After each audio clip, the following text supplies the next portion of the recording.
Sündinud rikkamana kui kuningannad ja Prantsuse troonile lähemal kui peaaegu keegi teine, oleks Anne-Marie Louise d'Orléans pidanud elama piiramatu vabadusega elu.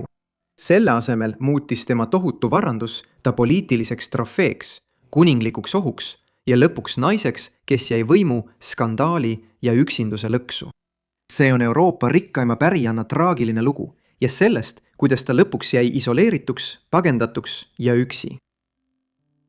Anne-Marie Louise d'Orléans, tulevane Montpensier hertsoginna, sündis Pariisi kesklinnas Louvre'i palees 29. mail 1627. Tollal ei olnud Louvre muuseum ega kunstigalerii, vaid üks Prantsuse kuningliku perekonna peamisi residentse Pariisi kesklinnas. Ja põhjus, miks Anne-Marie siin sündis, oli muidugi see, et ka tema oli kuninglikust soost. Tema isa oli Gaston, Orleansi hertsog. Ta oli Prantsusmaa kuninga Henri IV noorem poeg, kes rajas Bourboni kuningliku dünastia 1589 aastal ja valitses Prantsusmaad kuni oma mõrvani 1610. aastal. Seega oli Anne-Marie kuninga pojatütar ja tema onu oli Henri IV vanim poeg ja pärija, kuningas Louis XIII. Anne-Marie ema oli Marie de Bourbon, Montpensier hertsoginna. Ta pärines Bourbonide dünastia teisest harust ja sai hertsoginnaks juba imikuna pärast oma isa surma. Marie ja Gaston abiellusid 1626 aasta augustis ning ta jäi esimest korda rasedaks juba mõne nädala pärast. Kahjuks ei saanud Anne-Marie kunagi oma ema tundma õppida. Ta jäi pärast sünnitust haigeks ja suri 4. juunil 1627, olles vaid 21 aastane, vähem kui nädal pärast Anne-Marie sündi. Kui tema ema suri, päris vastsündinud Anne-Marie Montpensier hertsoginna tiitli ja nii suure varanduse, et olles vaid 6-päevane, sai temast üks Prantsusmaa rikkaimaid pärijannasid. Anne-Marie varajane elu oli keeruline. Ta kasvas üles kuninglikus õukonnas ja selle ümbruses, kuigi tema isa peamine elukoht oli Orleansi linnas lõuna pool Pariisi. Pärast oma esimese naise surma oodati, et Gaston abiellub uuesti ja saab meessoost pärija, kes pärib ühe kuningriigi suurima varanduse.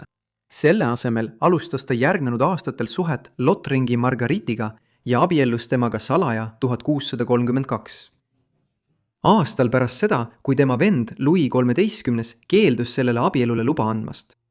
Kuningas oli sellele abielule poliitilistel põhjustel vastu, kuna Prantsusmaa oli tol ajal konfliktis Lothringiga.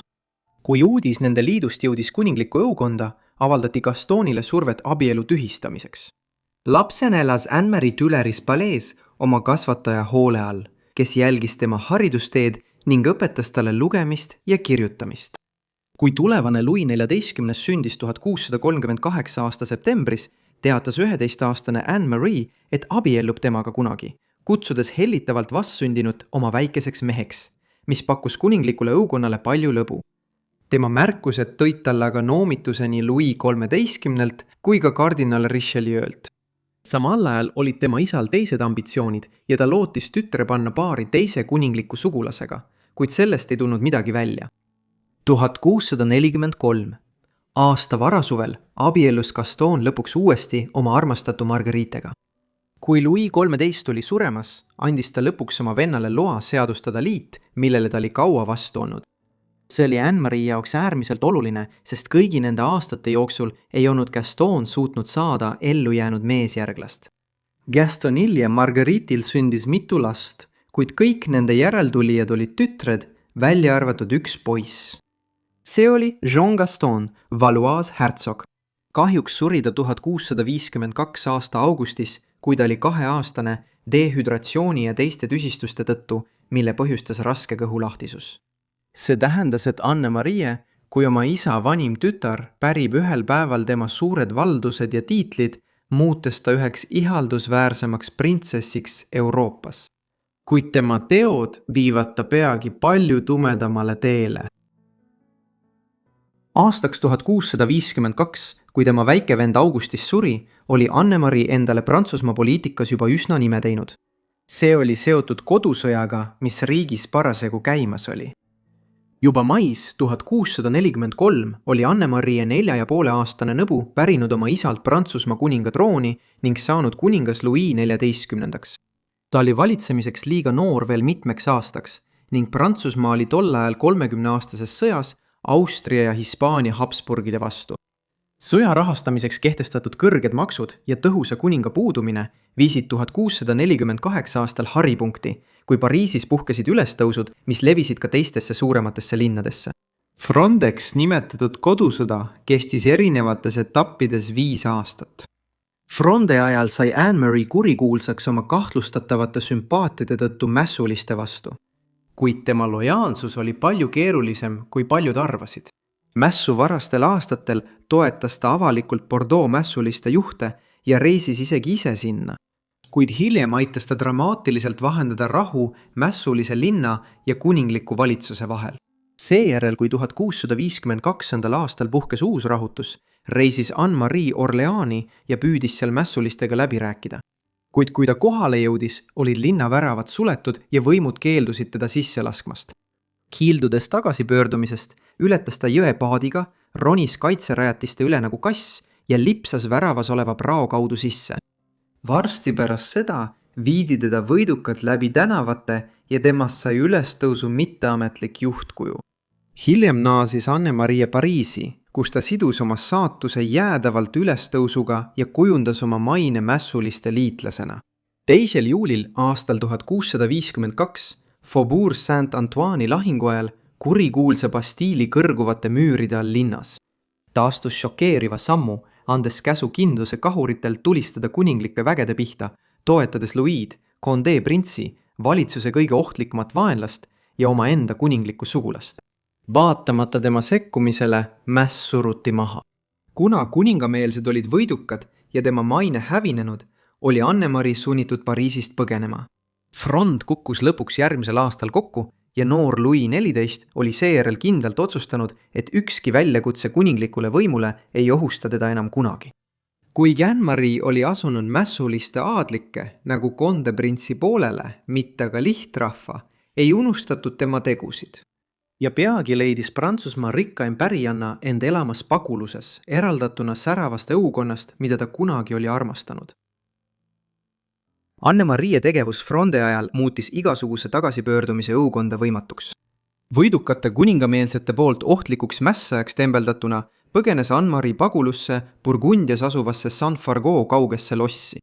See suur vana mõis oli hooletusse jäetud ja halvas seisukorras, sundides langenud printsessi suure osa sellest uuesti üles ehitama, samal ajal, kui ta järgmised 5 aastat varjus, kartes igal hetkel vangistamist, samal ajal kui tema nõbu kehtestas oma võimu Prantsusmaal. Kuigi Anne-Marie pääses otsesest karistusest, võeti tema isalt ülestõusus osalemise eest ära arvukad maad ja tiitlid. Pagulusaastatel muutis Anne-Marie Saint-Fargeau suurejooneliseks barokkresidentsiks, paldates arhitekt Louis Le Vaux, kellest hiljem sai kuulus tänu oma tööle Versailles palees. Suur osa tema tööst Saint-Fargeaus hävis aga 18. sajandil puhkenud tulekahjus. Aastaks 1657 oli kodusõja kaos hakanud mälust hääbuma ning 30-aastane Anne-Marie otsustas lõpuks pagulusest välja tulla. Tema isa, kes oli samuti Fronde ajal soosingust langenud, oli noore kuninga loal hiljuti lubatud kuninglikku õukonda tagasi pöörduda ning Anne-Marie ühines temaga peagi.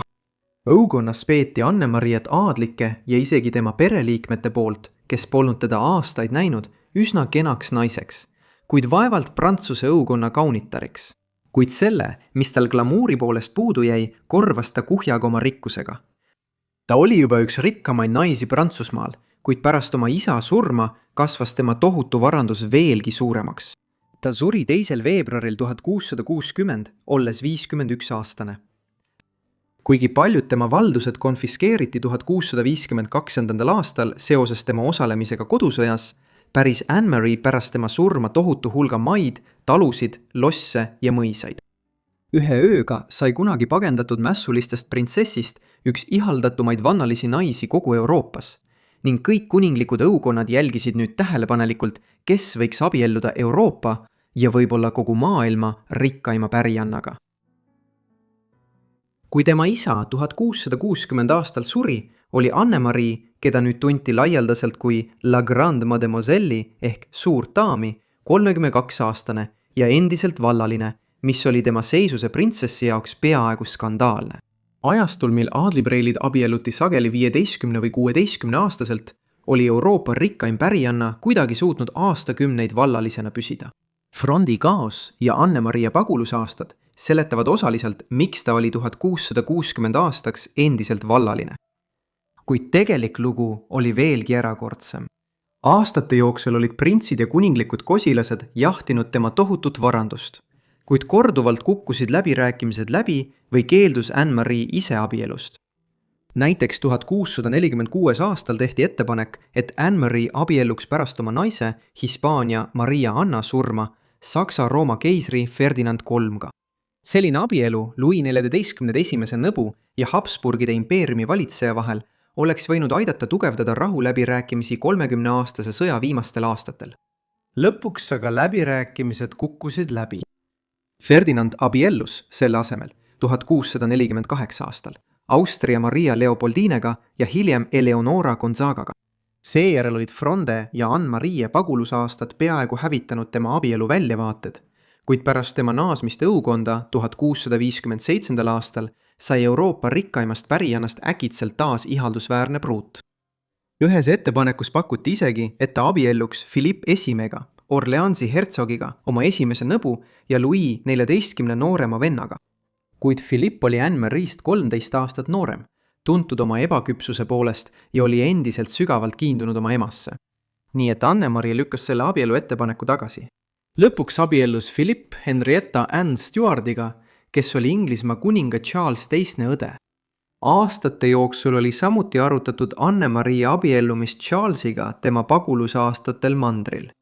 Kuid pärast Inglise monarhia taastamist 1660 aastal sai Charles Inglismaale naasta ja oma trooni tagasi võtta, kuid ta abiellus hoopis Portugali printsessi Catarina Braganzaga, kelle kaasavara tõi Inglismaale nii raha kui ka väärtuslikke ülemere territooriume.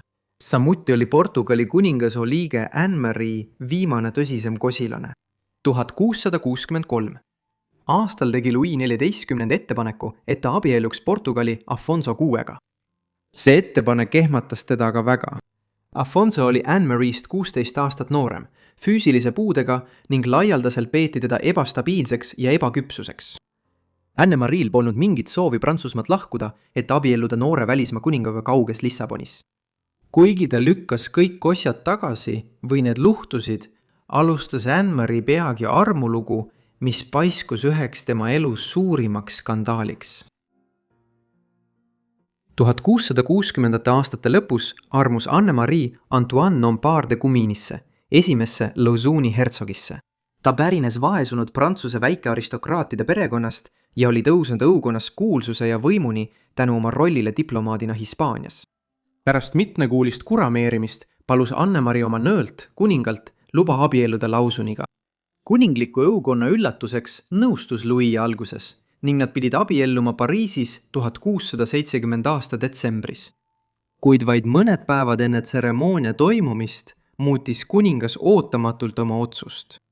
See abielu oli tekitanud Prantsuse kuninglikus perekonnas pahameelt, eriti kuna Euroopa rikkaim pärijanna üritas abielluda mehega, keda nad pidasid temast palju madalamal seisvaks. Lisaks sellel oleks Louis naine ja Orleansi hertsog pärinud suure osa tema valdusi, kui ta poleks kunagi abiellunud. Anne-Marie oli raevunud, kui pulmad äkitselt tühistati ja ta tõmbus nädalateks avalikust elust tagasi. Aga hullem oli alles ees. Lauson arreteeriti ja vangistati, kuna ta julges abielluda endast nii palju kõrgemal seisva inimesega. Tugeva valve all hoitud, Lauson üritas korduvalt põgeneda, kuid ebaõnnestus iga kord. Aastate möödudes hakkasid ilmuma teated tema üha ettearvamatumast käitumisest. Tema vangikong muutus kaootiliseks ning tema habe ja välimus muutusid nii metsikuks, et mõned arvasid, et ta kaotab mõistuse. Lauson viibis vanglas üle 10 aasta, samal ajal kui Anne-Marie palus meeleheitlikult tema vabastamist. Lõpuks survestati teda loovutama tohutuid valdusi ja suurt varandust, et tagada tema vabadus. Lõpuks 1681 aastal vabastati Lauson vanglast.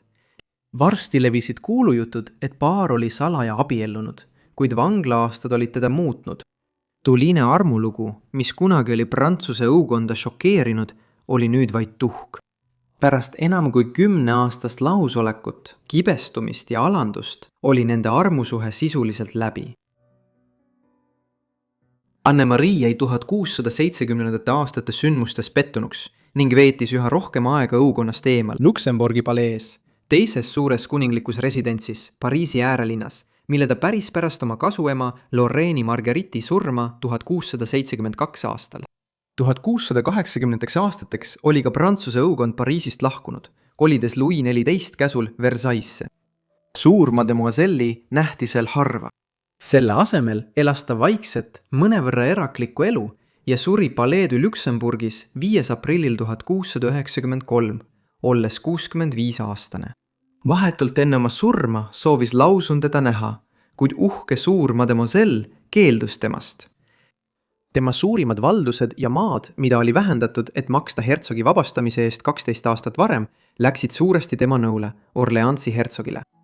Sellest hoolimata ütles tema matustel Prantsuse õukondlane ja mälestuste kirjutaja Saint-Simoni hertsog, et ta oli Euroopa rikkaim vallaline printsess. Suur mademoiselle maati pärast oma surma 2 nädala pärast Pariisi lähedal asuvasse Saint-Denisi basiilikasse. Tseremoonia ajal juhtus öövastav vahejuhtum. Varausaegses Prantsusmaal oli tavaks, et kuninglike isikute sisikond eemaldati ja balsameeriti eraldi. See tehti selleks, et keha saaks kauem avalikult välja pandud olla, ilma et see kiiresti laguneks.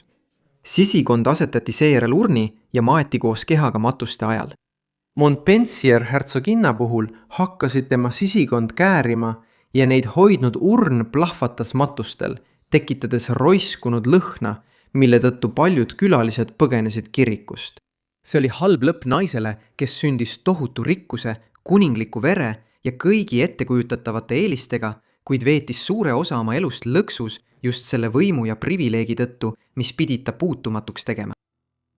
Suur tänu kõigile, et vaatasite seda videot Anne-Marie Louise d'Orléans'st, suurest mademoisellist.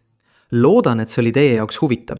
Andke mulle teada allpool kommentaarides, mida te sellest arvasite ja kui teil on ettepanekuid, siis andke ka neist allpool kommentaarides teada.